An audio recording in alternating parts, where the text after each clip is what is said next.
Hello, Fritz. The Bears are who we thought they were. The Bears. The Bears. I am the great Cornholio. We'll see what happens. Playoffs? See, Sean McDonough, Jay Billis. Goats. Can you play a song? Something cool. Put my mic on! I'm calling both games. Goes down the field for Smith. Oh, he got it. Seattle. We're getting ready for Cincinnati. With the Tennessee Titans. So 2 weeks ago, this is week 5 of the semester. So, a few weeks ago, before the NFL season started, I was, as any sports guy does, you look at the NFL season, you look at the NFL teams, what changed from last year to this year, who improved, who got worse, what we expect from each team. And I said the Titans were not going to be all that great this year. And I said that I get that might be a little surprising, and it might be a little, surprising, because last year they were the number 1 seed in the AFC in the playoffs. And not many teams go from being the best team in a conference to being really bad. And I said that Titans, wasn't really sold on them yet, Look at them over the past few years. A.J. Brown, gone. Jonnu Smith, gone. A.J. Brown, and then, he was gone as well. And then Corey Davis, gone. Their big tight end, not Ferkser, but they had another guy who was a decent tight end. I'm blanking on his name right now, but I know he's not there anymore.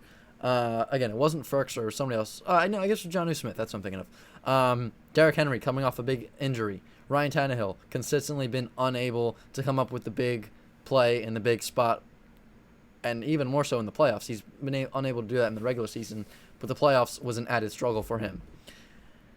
Their defense was looked at as a top 10 defense in the league, and I made it very clear that I was not sold on them at all. I was not sold on it. They had a lot to prove in my book, and honestly, I was very forthcoming with the idea that nobody cares what I have to say, and that's fine. What do Titan fans have to worry about from a 21-year-old college kid saying that the Titans are not going to be very good? Who cares, right? And I was fine with that. I don't blame him. If some other kid my age was telling me that the Ravens were not going to be any good, I would write them off and I'd say, oh, he's an idiot. I don't care what he has to say. So I don't care. That doesn't upset me. And honestly, I'm not even upset at all. I'm more so, laughing and kind of, I'm taking a step back and I'm saying, man, I didn't think that they would be this bad. I kind of feel bad for Titan fans now that they have to. You wait all season and all off season and all summer, and you get the start of the football season, and this is what your team rolls out there. It's not looking too good. And I announced, and this all came from a video or a segment where I was talking about quarterbacks, right? And I said Malik Willis. If the Titans don't do very well, which I don't think they will, I wouldn't be surprised if Malik Willis gets some playing time later in the season. I wasn't expecting him to come in at the end of a Week 2 game against the Bills on Monday Night Football. Let's just put it that way. And as I mentioned, a few people weren't too happy with that. And like I said, I'm fine with that. I don't care. I get it. You're not going to like people telling you that your team's going to stink. Fine. And a few quotes from some people that weren't too pleased was, and again, looking back at these quotes now that the Titans have started 0-2, it is all quite comical. One response was, respectfully, you don't seem like you keep up with the Titans at all. And I was like, well, okay. We'll see. We'll see how that goes. You feel that way. I can't tell you that you're wrong because, well, I mean I could, but he doesn't know whether or not I've been keeping up with the Titans, so he thinks that way. That's great for them. Another quote was, not much going on, ? Our defense is top 10 in the NFL, and we've got Woods, Burks, and Henry. Okay, and Treylon Burks was great in college, as are so many college football players that do get drafted. Now, how many of those college football players that are dominant come to the NFL and continue that dominance? A select few. And those are the guys that, have a great career, win Super Bowls, go to the Hall of Fame, that kind of thing. Not everybody does that. Just because you had a great college career does not mean you're going to come to the NFL and do the same thing over again. There's a reason why there is a huge difference between college football and NFL. There's a reason that Alabama doesn't play the Lions. Alabama doesn't play the Lions. There's a reason for that. Because the competition is vastly different. And for Treylon Burks, he had a great college career. That's awesome. And that's great for him. Congratulations for him. That's amazing, right? I don't know what else I can say on that. But for the Titans, you look at them this year, and as I mentioned, throughout the past 3 to 5 years, they've had very, very talented pieces trickle away to other teams. Their defense, the media seemed to think that it was one of the best defenses in the league. I wasn't so sure on that. And, I'm still not sure on that. I'm not coming out and saying, see, I told you that they were no good. They've played 2 games. It all could change in a matter of 1 game, right? So I'm still open to the Titans being able to rebound and come back. But the issue with having a young receiver as your number 1 guy, especially a rookie, is there are 32 teams in the NFL. Every team is going to have a wide receiver 1. That's how depth charts work. Every team is going to have somebody at the top of the depth chart for wide receiver. Just because you are wide receiver 1 on one team does not mean you are going to be a wide receiver 1 on any other team in the league. I mean, you look at, for example, Treylon Burks. You take Treylon Burks and you put him on the Rams, or who else has a stacked wide receiver group? The Bills or the Buccaneers before their injuries and the suspensions. Treylon Burks is a wide receiver 3, maybe 4. And so there's huge difference between having an elite wide receiver and having a wide receiver 1. Every single team has a wide receiver 1. Not every single team has an elite wide receiver. And the argument was that Treylon Burks was going to be this amazing guy, and Robert Woods was also very good as well. And okay, sure, they are definitely good. That's why they are at the top of the depth chart on an NFL roster. You earn that spot, and I'm not going to argue that. But when you have a quarterback like Ryan Tannehill, who makes mistake after mistake, can consistently not come up in the big spot, as I've mentioned time and time again, and, I mean, go out and watch the game last night against a very good Bills team. He looked like he had never played football before. And you can have a great wide receiver, but it doesn't mean squat when you don't have a quarterback that can get you the ball and open up plays for you. It's even more difficult when the running game can't get going, and that's what happened last night.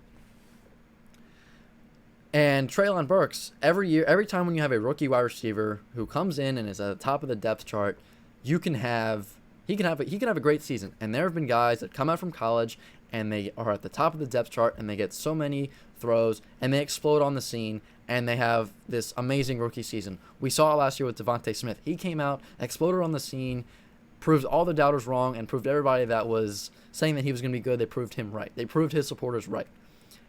And there are also times when guys come out of college and people think, oh, this guy's going to be amazing. And he comes out and it just doesn't translate from college to the NFL.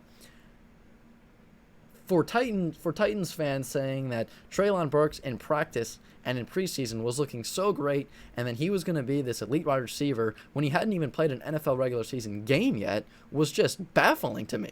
Because how can you just be so sure that a wide receiver who hasn't played an NFL game in his career is going to be elite and have this amazing season? It doesn't make any sense to me.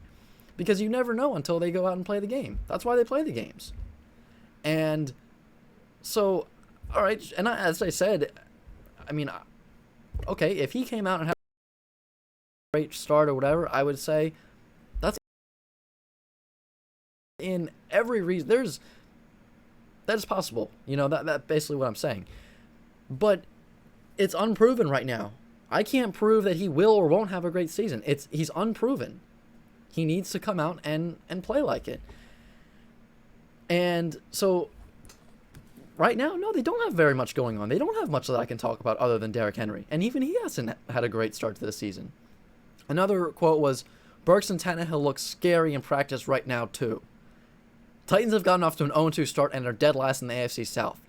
The only scary-looking offense that they have is being scary to the Titans fans. Titans fans are probably scared to watch their team right now. That's the only scary offense that they have right now. They're scaring their own fans. They're not scaring anybody else. Nobody's scared to play the Titans right now after watching them play the first 2 weeks of the season.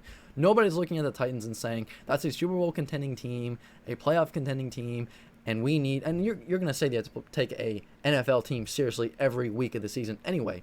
But this is not a team that you're looking at and saying, if we're not careful, this team could run off, 1,000 yards of offense against us and beat us 40-7.